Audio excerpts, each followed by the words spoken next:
Future real estate professionals. Welcome to Colibri Real Estate, transforming lives one home at a time. I'm Corinne Hamlin, and today we're going to be diving into a topic that's reshaping our industry. That is the National Association of Realtors, or NAR Settlement. I'm sure you've heard a lot about this. It's a landmark agreement transforming the way that we as real estate brokers and salespeople handle documents and contracts. Colibri Real Estate is here to guide you through the changes and provide actionable steps that will keep your business thriving. So let's get started. First, let's quickly recap what the settlement is all about. The NAR and several real estate brokerages were sued by home sellers who believed they were required to pay commissions to buyer brokers. And if I put that differently, then really it was about the idea of choice. Those home sellers claimed that they weren't given a choice as to whether or not to pay buyer agent compensation, and further that they weren't given a choice as to how much. So they were alleging pricing collusion, which is an antitrust violation. And because NAR has a policy of what's known as clear cooperation, which requires realtor members and MLSs to clearly state the compensation that is going to be or was going to be contributed towards buyer agent commissions, even if it was zero, then there was a fear that agents would be filtering the properties that they showed to their clients based on how much commission they would be paid. So to address these concerns and to avoid an extended legal battle, NAR proposed a settlement with two key terms. And those terms are, number one, realtor members and participants of realtor MLS systems working with buyers are now required to enter into written agreements with buyers before providing any brokerage services, including just touring a property. That's considered a brokerage service. And then the second big term is that offers of compensation between listing brokers and sellers to buyer brokers may no longer be posted on realtor-owned MLSs. So all of these, or both of these big changes, became effective on August 17th because that settlement proposal by NAR has been preliminarily approved by the courts. There is a hearing scheduled for final approval. That is in November, but based on the terms of that preliminary approval, the condition was these changes had to be made by August 17th, and they have been across the country. So let's talk about how these changes are going to impact your documents and contracts as agents. One of the most significant changes affects listing agreements. So for those of you who are representing sellers right now, here's what you need to know.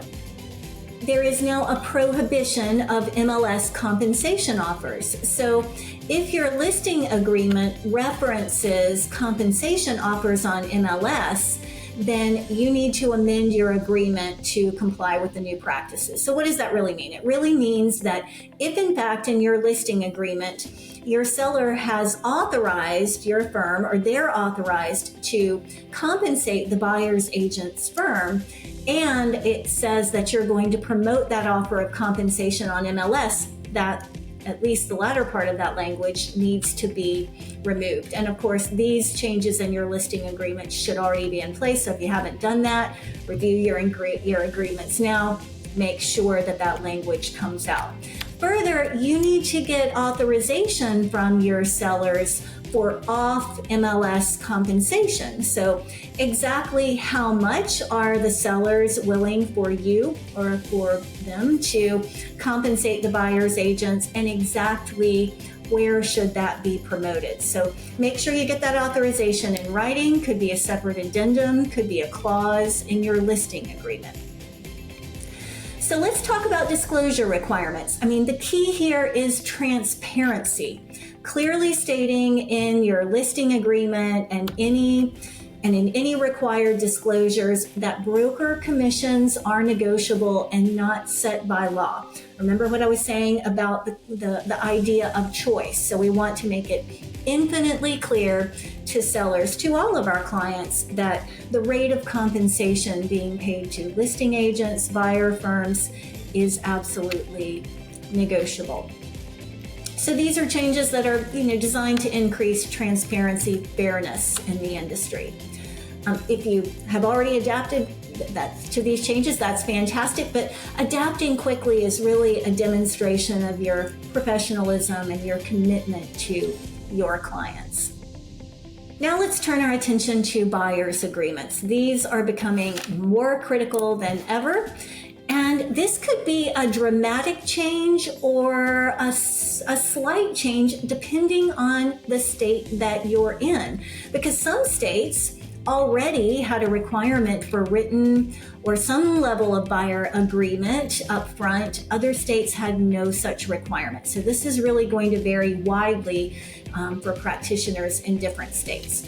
So let's talk about the new settlement terms and think about the document that you may have already been using. So if you are in a state where you already had a buyer agreement in place, then you need to look at that language carefully to be sure that that agreement is in compliance with the new terms. If in fact you're in a state that didn't have such a requirement, then you need to create a document, or possibly your state is creating a document that will comply.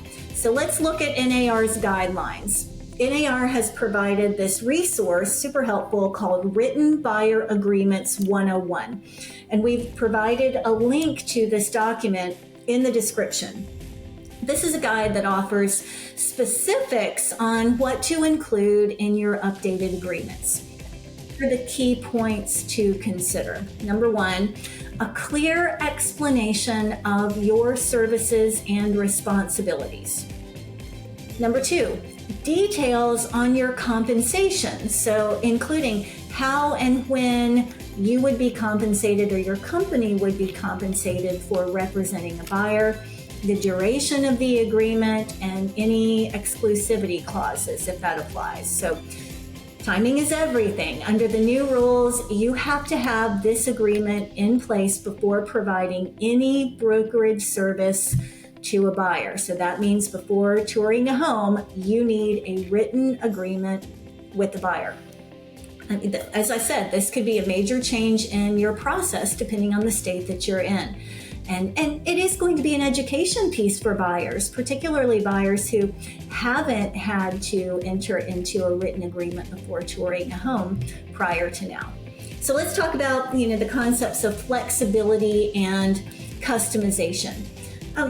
Even though there are some fundamental requirements, don't forget that you can tailor your agreements to your business model and your client's needs. This is really an opportunity for you to showcase the value that you and your company bring to the table. Again, we said, remember, embrace the changes, and you're not just complying, you're just setting clear expectations and really showing your professionalism and building stronger relationships with your buyers.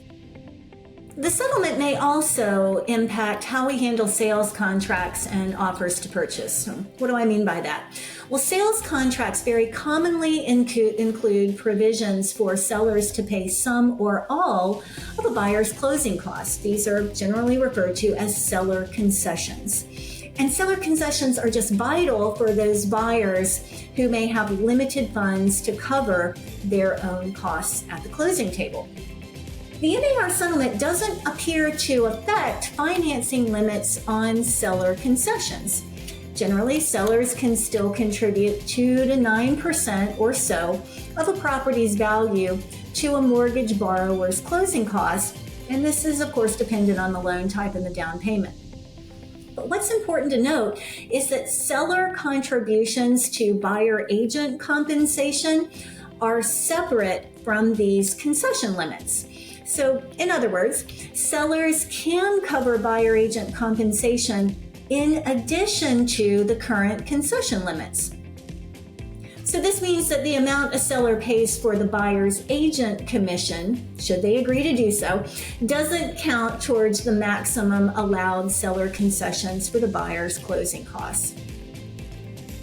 This is significant because, distinguishing between the two types of seller-paid funds really allows for more flexibility in structuring deals, especially in cases where buyers are really stretching their budgets. So if your buyer, this is critical, if your buyer wants to make an offer that includes seller concessions, and they want those concessions to include some level of buyer agent compensation, then be sure to have that buyer check with their lender first to ensure that the amount they're including for concessions are in keeping with the requirements or restrictions of the loan program. So remember, these changes are an opportunity to really demonstrate your value by helping clients and guiding them through these new processes. Lastly, let's talk about broker-to-broker agreements, or really what I mean by that are company-to-company compensation agreements, because these are likely going to become much more common under the new settlement terms. So, number one thing to keep in mind, memorialize these compensation agreements between companies. If in fact there is an agreement for a seller broker to pay a buyer broker, or the unlikely event that that's the opposite, generally it's seller to buyer, then the best practice is to formalize that agreement in writing, just to reduce any uncertainty or any potential disputes down the road. If you're not quite sure how to structure that agreement, refer to NAR's guidelines. There is a resource, Broker to Broker Agreements 101, and there's a link to that resource in the description. It offers some valuable insights in how to structure those agreements effectively and the type language that should be included there. Clear communication is vital. Ensure that all of the parties to that agreement understand the terms, and that clear communication between companies and between brokers is just going to prevent misunderstandings and build stronger professional relationships. I mean, as an aside, a real benefit of all of these changes is what I believe will be greater and clearer communication between practitioners and companies. So we're coming to the end here. As we wrap up, remember that these changes, while significant, certainly, are an opportunity for growth and improvement in our industry. And by staying informed, adapting your documents and processes, and maintaining clear communications with your clients and other brokers, you're going to navigate these changes just fine. Some states preempted these changes and are addressing the issues in their regulations and contracts.